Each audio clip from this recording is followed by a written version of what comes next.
Ya, kunci. Kunci.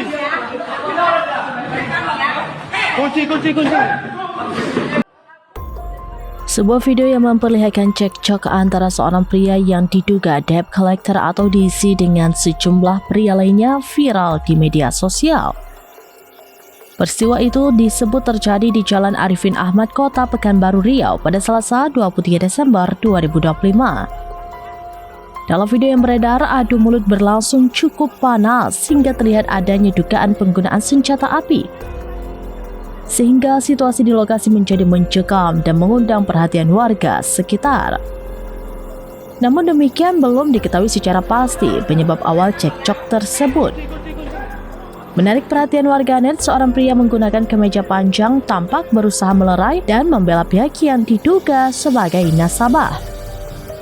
Pria tersebut juga terlihat mencoba menenangkan situasi agar konflik tidak semakin memanas. Hingga berita ini diturunkan, pihak kepolisian belum memberikan keterangan resmi terkait kronologi lengkap kejadian maupun dugaan keterlibatan debt collector dalam insiden tersebut. Video itu masih ramai diperbincangkan warganet yang menyoroti persoalan penagihan hutang di ruang publik. Kasih kunci. Ya,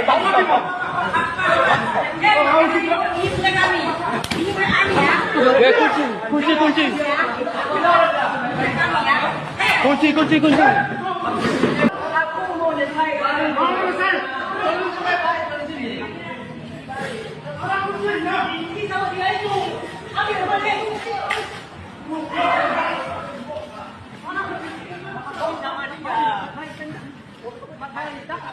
Kenapa kau tahan orang berapa hari? Apa usahamu? Kau pemilik mobil? Enggak, aku tanya kau pemilik mobil. Kalau kau pemilik mobil, mana suratnya? Download Tribun X sekarang. Menghadirkan lokal menjadi Indonesia.